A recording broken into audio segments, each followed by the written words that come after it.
शेर कभी हायना यानी कि लकड़बग्घों को क्यों नहीं खाता?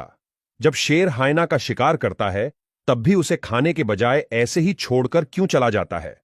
क्या हायना को खाने से शेर मर जाता है या ऐसा करने के पीछे शेर का कोई राज छिपा है? यह सीक्रेट जानकर आप भी चौंक जाएंगे। जंगल के सबसे खूंखार शिकारियों की बात हो और उसमें हायना का नाम ना आए, ऐसा कभी नहीं हो सकता।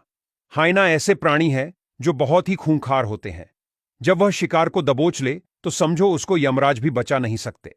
हायना में एकता बहुत होती है। अगर कोई जानवर एक भी हायना को मारने की कोशिश करे तो पूरा झुंड उसे बचाने के लिए जानवर पर हमला कर देता है। हायना झुंड में घूमते हैं और शेर, तेंदुए जैसे अन्य शिकारियों से भोजन चुराते हैं। वैसे तो हायना का शिकार करने वाले जानवर शेर, तेंदुए और मगरमच्छ हैं, पर उसके सबसे बड़े प्रतिस्पर्धी शेर होते हैं। अफ्रीका में शेर सबसे बड़े शिकारी है और यदि उन्हें अवसर मिले तो वह हायना को मार डालते हैं। नर शेर हायना से आकार में दुगने और 3-4 गुना भारी होते हैं। शेर के पंजे का सिर्फ एक झटका वयस्क हायना को बड़ी आसानी से मार सकता है। अगर हायना ने कोई शिकार किया हो तो कभी शेर उससे शिकार छीनने की कोशिश भी करता है और शिकार ना मिले तो शेर अकेला ही हायना के पूरे झुंड को चींटियों की तरह मार गिराता है, जिससे वह शिकार को छोड़कर भागने पर मजबूर हो जाते हैं। यहां तक कि नर शेर हायना के बच्चों को भी मार देता है ताकि भविष्य में कोई हायना उसे चुनौती न दे सके। सबसे पहले शेर अपनी मां से सीखते हैं कि क्या शिकार करना चाहिए और क्या खाना चाहिए। इस कारण से वह भले ही हायना को मार दे लेकिन उसे खाएंगे कभी नहीं। वैसे भी शेर ज्यादातर शाकाहारी जानवरों का शिकार करना पसंद करता है क्योंकि उसका मांस ज्यादा पौष्टिक होता है, जबकि हायना के मीट का स्वाद शेरों को बिल्कुल पसंद नहीं आता।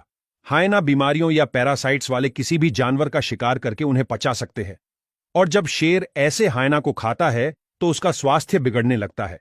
इस वजह से शेर उन्हें कभी नहीं खाते। दूसरा कारण है कि हायना भी शिकार के मामले में अव्वल होते हैं, जिसके कारण शेर की टेरिटरी पर खतरा हो सकता है, क्योंकि ऐसा देखा गया है कि हायना शेर के बच्चों का भी शिकार करते हैं।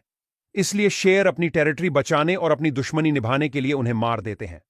वह हायना को मार के वहीं दूसरे जानवरों के लिए छोड़ देता है ताकि मरे हुए हायना को देखकर दूसरे जानवर शेर की चेतावनी को समझ सके।